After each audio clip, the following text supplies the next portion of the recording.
जय श्री कुंज बिहारी की, जय श्री राधा प्यारी की। हरे कृष्णा कृष्णा कृष्णा हरे हरे, हरे रामा राम राम हरे हरे। भगवत रसिक चैनल में आप सभी का स्वागत है। हरि के प्यारे भक्तों, पिछली वीडियो में हमने नीलावंती ग्रंथ के बारे में बहुत सी बातें जानी, और अगर आपने अभी तक वो वीडियो नहीं देखी है तो आप मेरे चैनल पर जाकर उन्हें देख सकते हो, क्योंकि ये उस वीडियो का तीसरा भाग है और पिछली कहानी बाकी 2 वीडियो में है जो आपको मेरे चैनल पर मिल जाएंगी। उन्हें सुनने के बाद ही आपको ये पूरी कहानी समझ में आएगी। तो इस वीडियो को देखने से पहले आप पिछली वीडियो को देख सकते हो, जिससे आप सब नीलावंती की कहानी को पूरी तरह समझ सकोगे।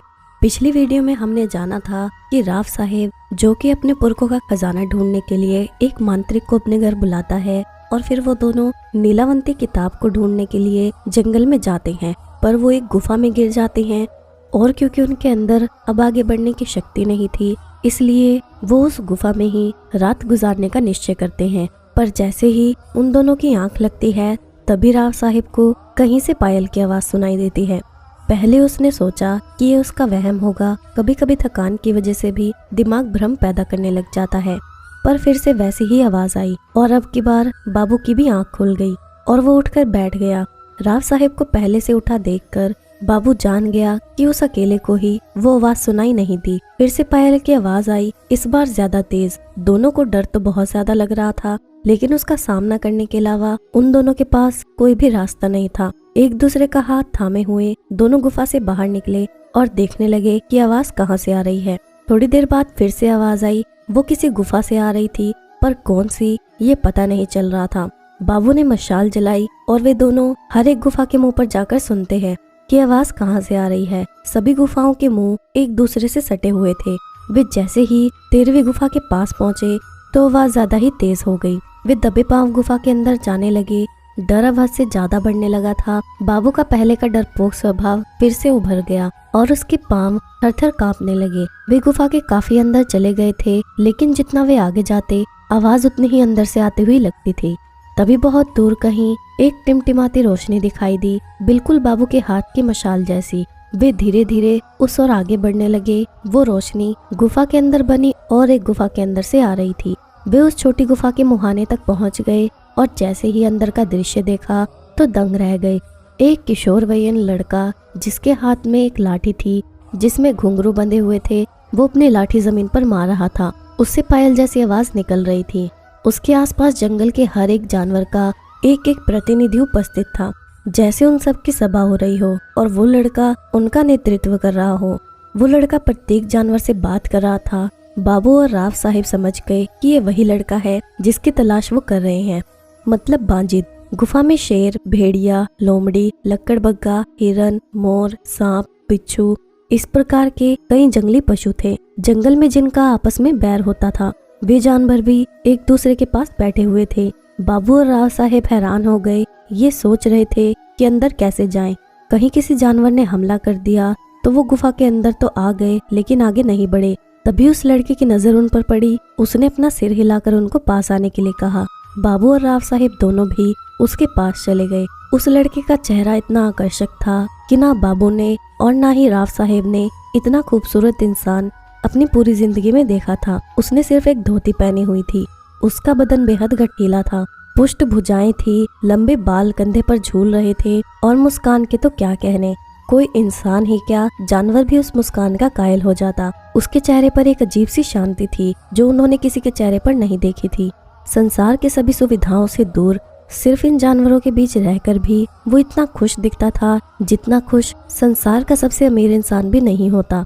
लड़के ने उनसे पूछा कि वो यहाँ कैसे पहुँचे। ये उसे मालूम है, लेकिन उनके यहाँ आने की वजह क्या है, वो ये जानना चाहता है। उसने कहा कि यदि वो नीलावंती के बारे में जानने आए हैं तो मुश्किल है कि वो यहाँ से जिंदा वापस जाए। उन्हें मारा नहीं जाएगा, लेकिन नीलावंती का रहस्य ही ये था कि उसे एक बैठक में सुनना पड़ता था। लड़के का कहना था कि वो एक बैठक में उसे सुना सकता था, लेकिन सुनने वाले में इतनी क्षमता न होने के कारण वो अपनी जान से हाथ धो देते हैं। तब राव साहेब ने कहा कि उन्हें नीलावंती के बारे में सिर्फ इतना जानना है कि उनके किसी पुरखे ने लिखी किताब का उससे क्या संबंध है।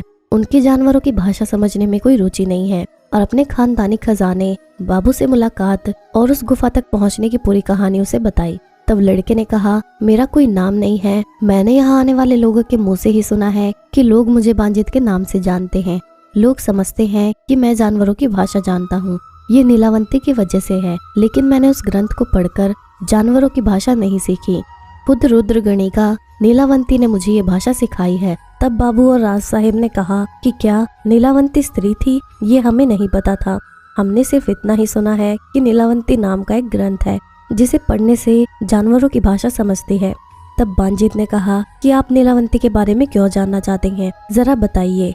तब राव साहिब ने अपनी जेब में रखा वो कागज निकाला जिस पर खजाने का उल्लेख किया गया था और जिस पर नीलावंती अक्षर उल्टे लिखे गए थे। वो कविता पढ़ते ही बांजित मुस्कुराने लगा। बाबू और राव साहिब दोनों उसके चेहरे की तरफ देखने लगे। बांजित ने कहा कि इसका उत्तर तो बहुत ही आसान है। तब बांजित ने कहानी शुरू की। बांजित ने कहा, क्योंकि ये मेरे जन्म के पहले की बात है और मेरी उम्र भी 1100 साल की है, तो ये घटना बहुत पुरानी है। आप इसे ध्यान से सुनिए, क्योंकि इसी कहानी में आपके खजाने का रहस्य छुपा हुआ है।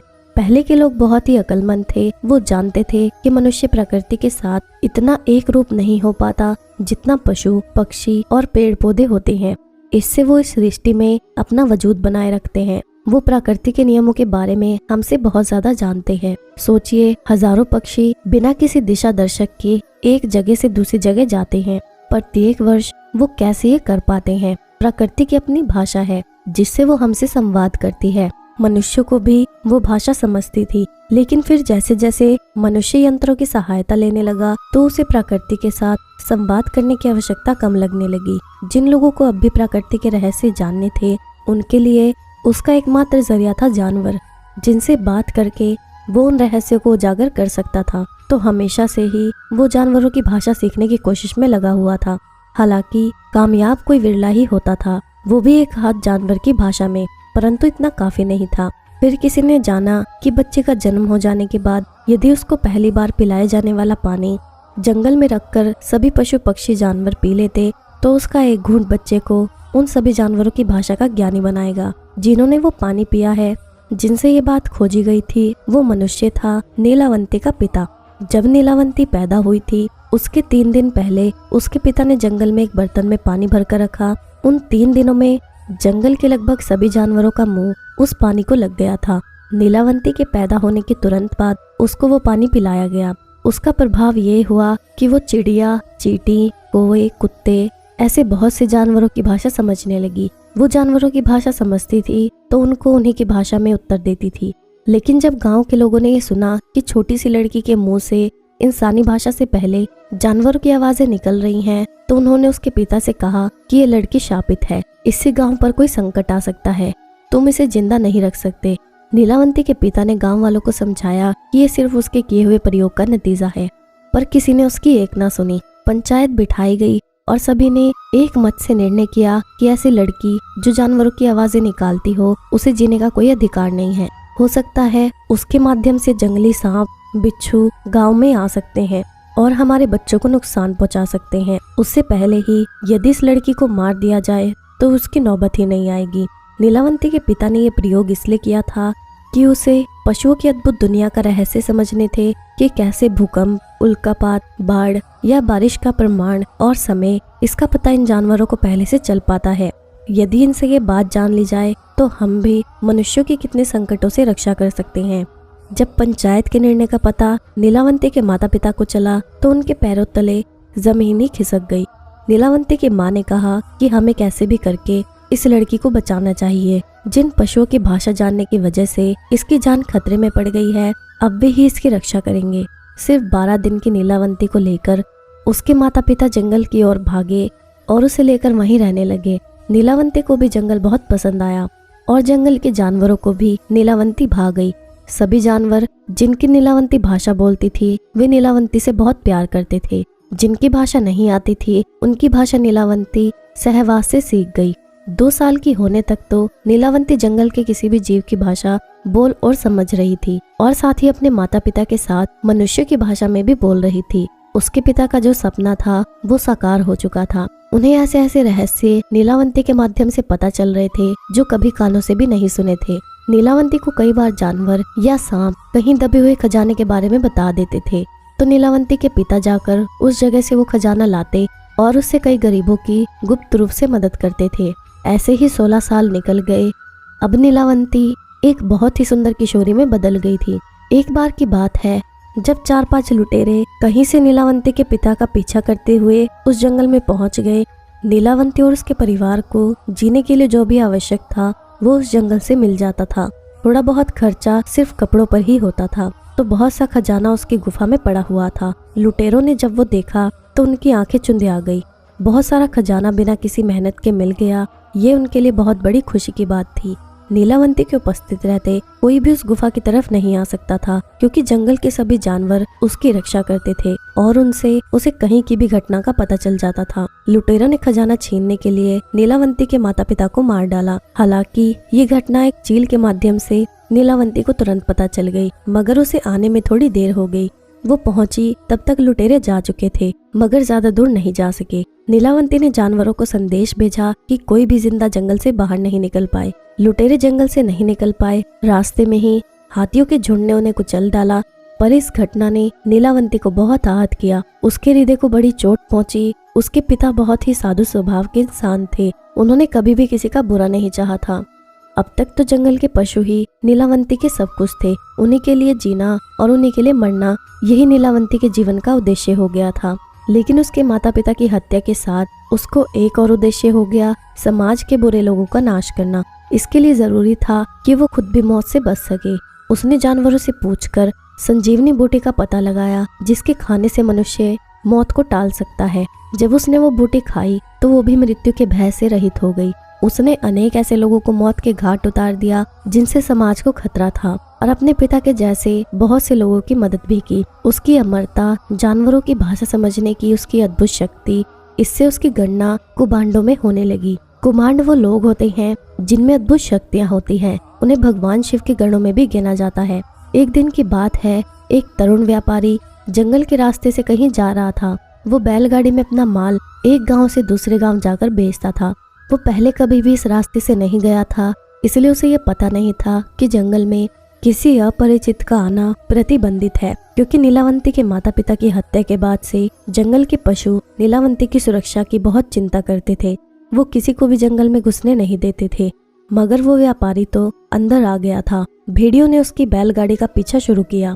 भेड़ियों के झुंड को देखकर बैल डर गए और उन्होंने जोर से दौड़ना शुरू किया। बैलगाड़ी बुरी तरह से खींचने के कारण पत्थरों पर टकराकर टूट गई। व्यापारी नीचे गिरकर बेहोश हो गया और बैल जंगल के बाहर भाग गए। नीलावंती को उस व्यापारी के बारे में पता चला तो वो उसके पास पहुंच गई। उसने देखा कि एक खूबसूरत नौजवान बेहोश पड़ा है। उसके सिर पर गहरी चोट आई है। उसका अगर इलाज नहीं किया गया तो वो मर जाएगा। वो उसे अपने साथ अपनी गुफा में लेकर आई। नीलावंती को जड़ी बूटियों का ज्ञान था, तो उसने उसका अच्छी तरह से इलाज किया। 2 दिन बाद जब उस नौजवान को होश आया तो उसने देखा कि एक अति सुंदर लड़की उसका ख्याल रख रही है। उसने नीलावंती से बात की और अपना नाम अनिल बताया। नीलावंती ने अनिल से कहा कि उसका पूरी तरह से इलाज होने में कुछ और दिन लग सकते हैं।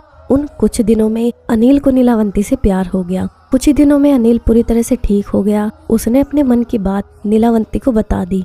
नीलावंती को भी अनिल अच्छा लगता था और वो उसकी इस हालत का खुद को जिम्मेदार मान रही थी। सहानुभूति भी प्यार होने की एक वजह होती है। इसी वजह से नीलावंती को भी उससे प्यार हो गया था। अनिल ने नीलावंती से विवाह के लिए पूछा। नीलावंती ने कहा कि वो उससे विवाह करेगी, लेकिन उसकी कुछ शर्तें हैं। अनिल ने शर्तें पूछी तो नीलावंती ने बताया उसकी पहली शर्त ये है कि वो रात में कभी भी उसके साथ नहीं सोएगी। दूसरी शर्त ये है कि वो अगर रात को कहीं जाए तो वो उसे नहीं ढूंढेगा। अनिल ने उसकी दोनों शर्तें मान ली। 4 साल वो बहुत खुशी खुशी साथ रहे। एक दिन दोपहर को नीलावंती और अनिल जंगल में भटक रहे थे। तभी एक नेवला और नेवली कहीं जाते हुए दिखाई दिए। नेवली उदास लग रही थी। नीलावंती ने पूछा कि वो क्यों दुखी है। नेवली ने बताया कि उसका पति अंधा है, इसलिए वो उसको कभी भी अकेला नहीं छोड़ सकती। नीलावंती के पास अंजन था, जो नीलावंती ने उस नेवले की आंख में लगाया। तुरंत नेवले को सब कुछ दिखाई देने लगा। नेवली ने नीलावंती को 2 दिव्य रत्न दिए। कहा कि ये 2 रत्न बहुत शक्तिशाली हैं। इसमें से पहला जिसके पास होगा वो किसी के भी मन की बात जान सकता है, और दूसरा पास होने से वो किसी से भी हारेगा नहीं।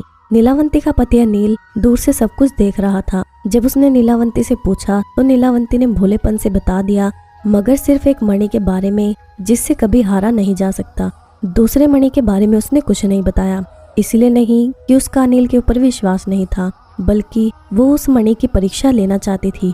अनिल की इच्छा हुई कि सदा जीत दिलाने वाली वो मणि उसके पास हो। उसने नीलावंती से वो मणि मांग ली। नीलावंती ने कहा कि उसे उनकी क्या जरूरत है, तो अनिल ने कुछ नहीं बताया, लेकिन उसने दूसरे मणि के प्रभाव से उसके मन की बात जान ली कि अनिल उस जंगल के बाहर जाकर उस राज्य पर विजय प्राप्त करना चाहता था जिसमें वो जंगल था। वो मणि उसके पास होने से ये बहुत आसान हो जाता। नीलावंती को उसके विचार जानकर बहुत आश्चर्य हुआ, लेकिन उसने अनिल को ये पता नहीं चलने दिया। एक रात जब नीलावंती और अनिल जो शर्तों की वजह से अलग अलग सोते थे, वो दोनों सोए हुए थे, तब अनिल को दूर से भेड़िए की चिल्लाने की आवाज आई। वो नीलावंती को बता रहा था कि उसे अब भगवान शिव के गणों में जाकर रहना चाहिए, लेकिन शिव गणों में स्थान पाने के लिए जो चीज आवश्यक है वो एक प्रकार का तावीज था, जिसका पता भेड़िया उसे बताना चाहता था। नीलावंती ने भेड़िए का संदेश सुना तो तुरंत वो नदी की तरफ निकल पड़ी। नीलावंती के जाने के थोड़ी देर बाद अनिल भी उसके पीछे निकल पड़ा। नीलावंती जान गई कि अनिल उसका पीछा कर रहा है, लेकिन उसने उसे मन में नहीं किया। नदी के किनारे पर पहुंचने पर भेड़िया नीलावंती से मिला और उसने बताया कि अभी थोड़ी देर बाद एक प्रेत नदी में बहता हुआ आएगा। उसकी कमर में वो तावीज बंधा हुआ है, जिसकी मदद से वो भगवान शिव के गणों में शामिल हो सकती थी। नीलावंती नदी के किनारे ही उस प्रेत का इंतजार करती हुई बैठ गई। आधी रात के समय नदी में एक प्रेत बहता हुआ आया। नीलावंती उस प्रेत के पास गई और उसे खींचकर किनारे पर लेकर आई। अनिल पूरी घटना पेड़ के पीछे छुपकर देख रहा था। नीलावंती की पीठ अनिल की तरफ थी, तो उसे वो क्या कर रही थी ये नहीं दिख रहा था। नीलावंती ने प्रेत के कमर में बंधा तावीज देखा। वो बहुत ही विशेष दिख रहा था और खुद से चमक रहा था। नीलावंती तावीज खोलने लगी, लेकिन वो इतनी मजबूती से बंधा था कि छूटने का नाम ही नहीं ले रहा था। नीलावंती ने आसपास देखा कि काटने के लिए कोई चीज मिल जाए, लेकिन पत्थर भी नहीं थे, सिर्फ रेत ही थी। नीलावंती दांत से रस्सी काटने के लिए रेत के ऊपर झुक गई। अनिल जो पीछे से घटना देख रहा था, उसे लगा कि नीलावंती प्रेत खा रही है। वो बहुत डर गया और भागकर गुफा में जाकर बैठ गया, जिससे नीलावंती को कुछ पता न चले। अनिल को नहीं पता था कि नीलावंती ने उसे उसके पीछे आते हुए देख लिया था। बड़ी मुश्किल से वो तावीज निकालने के बाद नीलावंती उसे लेकर अपनी गुफा में आई। अनिल वहीं पर बैठा हुआ था। उसने पूछा कि वो कहाँ गई थी। नीलावंती ने उसे विवाह के वक्त की शर्त की याद दिलाई, लेकिन अनिल ने कहा कि वो सब कुछ जानना चाहता है कि वो मुर्दा खाने के लिए गई थी और उसे अब ऐसी औरत से कोई संबंध नहीं रखना है। वो उसे छोड़कर जा रहा है। नीलावंती ने उसे रोका नहीं, पर समझाने की कोशिश की कि वो मुर्दा नहीं खा रही थी, पर अनिल कुछ सुनने की हालत में नहीं था। वो तुरंत वहां से चला गया। नीलावंती को भगवान शिव के गणों में शामिल होने के लिए आवश्यक तावीज तो मिल गया था, लेकिन उसने सोचा कि वो जाने से पहले आज तक उसने जितना ज्ञान इकट्ठा किया है उसकी विरासत ग्रंथ के रूप में पीछे छोड़ना चाहती थी। उसने शुरुआत से सब कुछ लिखा, चींटी की भाषा कैसे समझे, उसके संकेत क्या होते हैं। इसी प्रकार धीरे धीरे जंगल के सभी जानवरों के बारे में लिखा, उनकी भाषा लिखी। इसमें बहुत समय निकल गया। वो एक बहुत बड़ा ग्रंथ बन गया, जिसका कोई नाम नहीं था, न पढ़ने का कोई कर्म ही था। वो तो बस बहुत सी जानकारी का संकलन था। उसमें आत्माओं से संपर्क बनाने के तरीके भी लिखे थे। अब उसे कोई शिष्य चाहिए था जिसे वो इस ग्रंथ को पढ़ने का तरीका और उसके रहस्य को बता सके, लेकिन इतने महत्वपूर्ण ज्ञान को वो इतनी आसानी से किसी को भी नहीं सौंप सकती थी।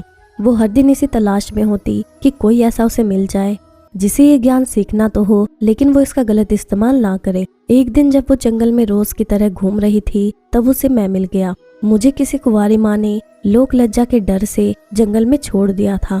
नीलावंती ने मुझे पाला और इस तरह पाला कि मेरी माँ भी मुझे पाल नहीं सकती थी। मैं भी बड़े होते होते जानवरों की भाषा और वो सब ज्ञान जो नीलावंती ने उस ग्रंथ में लिखा था, वो सब सीख गया। हालांकि इसके लिए मुझे ग्रंथ पढ़ने की आवश्यकता नहीं पड़ी। जब मैं 16 साल का हो गया, जैसा मैं अब हूँ, तो नीलावंती, जिसे मैं माँ कहकर पुकारता था, मुझे मेरे उससे मिलने की कहानी बताई और कहा कि उसे अब उसकी असली जगह पर जाना होगा। उसने मुझे संजीवनी विद्या दे दी, जिससे मैं दीर्घजीवी हो गया और मेरी आयु भी थम गई। पिछले 1000 सालों से मैं 16 वर्ष की अवस्था का ही हूँ। संजीवनी विद्या देने के बाद नीलावंती ने किसी मंत्र का उच्चारण किया तो उसे लेने के लिए दूसरी शिवगणिकाएं आईं। उनके साथ नीलावंती हमेशा के लिए शिवगणों के साथ रहने चली गई। फिर मैं भटकते भटकते इस जंगल में आया और यहीं पर बस गया।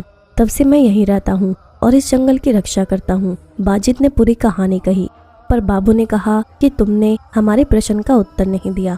तब बाजिद ने उसे बताया कि हाँ, मैं बताना तो भूल गया कि तुम्हारे किसी पुरखे ने जो कविता लिखी है उसमें जो सागर तीर्थ का नाम है वो समुद्र के लिए नहीं लिखा गया है। असल में सागर तीर्थ उसी जगह का नाम है जहाँ नीलावंती पैदा हुई थी। हजारों सालों में उसका नाम जरूर बदला होगा, लेकिन मैं वो जगह जानता हूँ क्योंकि मेरी माँ ने भी मुझे उसी सागर तीर्थ के जंगलों में छोड़ा था। राव साहेब ने पूछा कि आज वो जगह किस नाम से जानी जाती है। तब बाजिद ने जवाब दिया, आज वो जगह रामलिंग के जंगल के नाम से जानी जाती है।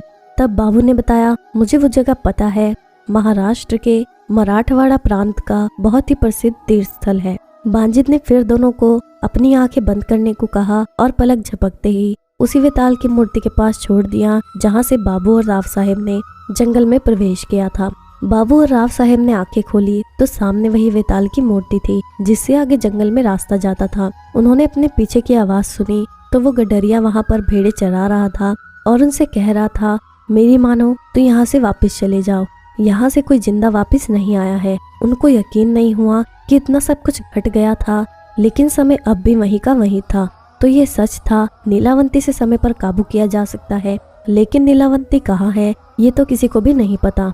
उसे सिर्फ किस्मत से ढूंढा जा सकता है। नीलावंती उसी को मिलता है जो उसका इस्तेमाल नहीं करना चाहता। अब राव साहेब और बाबू को रामलिंग जाकर खजाना ढूंढना था। वे रामलिंग पहुंच गए, लेकिन वहां जाकर उन्हें पता चला कि सालों पहले किसी राजा को यहाँ का खजाना मिल गया। उसी पैसों से यहाँ रामलिंग का मंदिर बना हुआ था। अब क्या किया जाए, सब खत्म हो गया, खजाने की खोज भी और नीलावंती की तलाश भी। खजाने का इस्तेमाल हो चुका था, नीलावंती भी बाजिद के पास सुरक्षित थी। ये थी उस आखिरी इंसान की कहानी जिसने नीलावंती की खोज की थी, लेकिन नीलावंती आज भी रहस्य बनी हुई है। उसकी खोज करने वाले आज भी उसको ढूंढते रहते हैं। आपको अगर नीलावंती सुननी है तो आपको पता है कि महाबलेश्वर के जंगल में वेताल की मूर्ति के पीछे से रास्ता मिल जाएगा। लेकिन क्या आप वहाँ सच में जाना चाहते हैं? आशा करती हूँ कि आपको ये वीडियो और नीलावंती ग्रंथ की कहानी पसंद आई होगी, और अगर आपको ये पसंद आई है तो इस वीडियो को लाइक ज़रूर करना और जितना हो सके उतना शेयर करना, ताकि अन्य भक्तों तक भी ये वीडियो पहुंच सके और उन्हें भी नीलावंती के बारे में पता चल सके। जय श्री कुंज बिहारी की, जय श्री राधा प्यारी की। हरे कृष्णा कृष्णा कृष्णा हरे हरे, हरे रामा राम राम हरे हरे।